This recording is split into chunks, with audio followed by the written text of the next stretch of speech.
হাতের মধ্যে torch light এবং বিভিন্ন রকমের প্রস্তুতি, শুকনো খাবার, এই সবগুলো নিয়ে আসবা।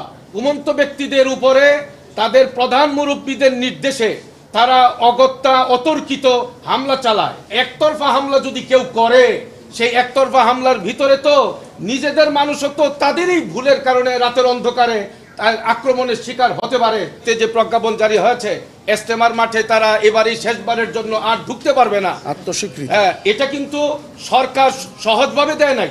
আপনারা একটু যদি পিছনের দিকে যান এবং পিছনের ঘটনাগুলোকে আপনারা খতিয়ে দেখেন, আশা করি মিল খুঁজে পাবেন।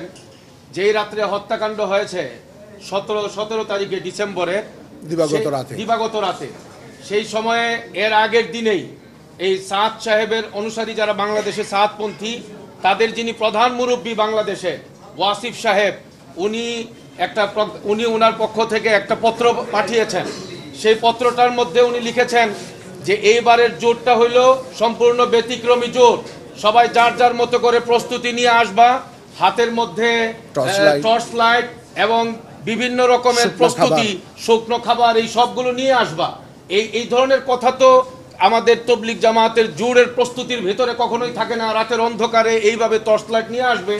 আর আমাদের ওলামায়ে কেরামের সাথে যারা চলেন এবং ওলামাদের তত্ত্বাবধানে, শুরাই নিজামের তত্ত্বাবধানে যারা তবলিগি কার্যক্রম চালান, কাকরাইল এবং ইজতেমার মাঠে যারা থাকেন, তাদের তো ওই রকম কোনো প্রস্তুতি ছিল না। রাতের বেলায় তারা ঘুমন্ত ছিলেন এবং সেই ঘুমন্ত ব্যক্তিদের উপরে তাদের প্রধান মুরব্বীদের নির্দেশে তারা অগত্যা অতর্কিত হামলা চালায়। এবং এটাও আপনাদের সামনে আনতে চাই, বর্তমান অন্তর্বর্তীকালীন সরকার তাদেরকে বলেছিলেন আপনারা একটু থামেন, একটু ধৈর্য ধরেন, আগামীকাল 18 তারিখ আপনাদের সঙ্গে মন্ত্রণালয়ে বৈঠক হবে।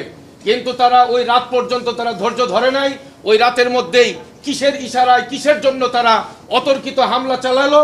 এবং হামলা যে তারা চালাইছে 30,000-এর মতো কাছাকাছি লোক তারা নিয়ে এসে তারা সন্ত্রাসী কায়দায় ভিতরে ঢুকলো এবং যেটা আমাদের সকলকে ভাবাইছে, পুরা দেশকে তখন উত্তাল করে দিয়েছিল, সকলেই উদ্বিগ্ন ছিলেন।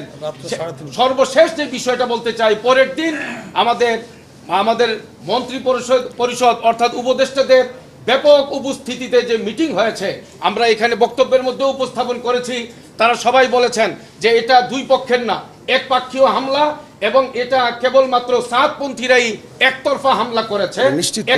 নিশ্চিতভাবে একতরফা হামলা যদি কেউ করে, সেই একতরফা হামলার ভিতরে তো নিজেদের মানুষও তো তাদেরই ভুলের কারণে রাতের অন্ধকারে আক্রমণের শিকার হতে পারে। প্রথম যে বিষয়টা দেখা, সেই বিষয়টা হইল আক্রমণকারী কারা। যারা আক্রমণকারী, যারা উস্কানিদাতা, যারা হত্যাকারী এবং যাদেরকে এই আক্রমণের সঙ্গে জুড়বার জন্য বলা হয়েছে, তারাই এই হত্যাকাণ্ডের পরিপূর্ণ দায়ভার নিতে হবে।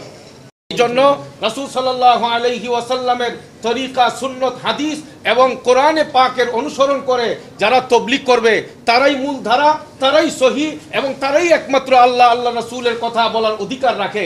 এর বাইরে কেউ অধিকারই রাখে না, 1 নম্বর।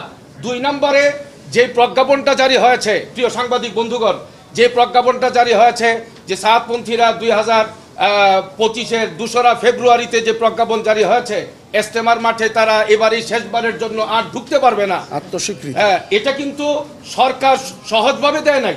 সরকার দেখেছে যে তাদের একসঙ্গে ইজতেমার মাঠে তারা ওখানে যাওয়া, এটা নিরাপত্তার জন্য হুমকি, এটা দেশের আইন শৃঙ্খলার জন্য হুমকি। এবং যাদের কাছে ইসলাম নিরাপদ, যাদের কাছে দেশ নিরাপদ, যাদের কাছে এই দেশের জনগণের নিরাপত্তাটা আশা করা যায়, এবং যারা এই পর্যন্ত এই দেশের সর্বস্তরের ওলামায়ে কেরাম যাদেরকে মনে করতেছেন যে তারা হক এবং সত্য মেহনত নিয়ে চলতেছে, তাদেরকেই তো আমরা না, আপনারাও একজন ইমানদার ভাই হিসাবে, আল্লাহর গোলাম, রাসূল পাকের একজন উম্মত হিসাবে আল্লাহ তাআলার পক্ষ থেকে যে দিন আসছে, সেই দিন পালন করবেন এবং কোন রকমের ভ্রষ্টতা, গুমরাহি থেকে বেঁচে ওলামাদের অনুসরণ করে আমরা জান্নাতে যাব, এই চিন্তা আমরা সবাই লালন করি।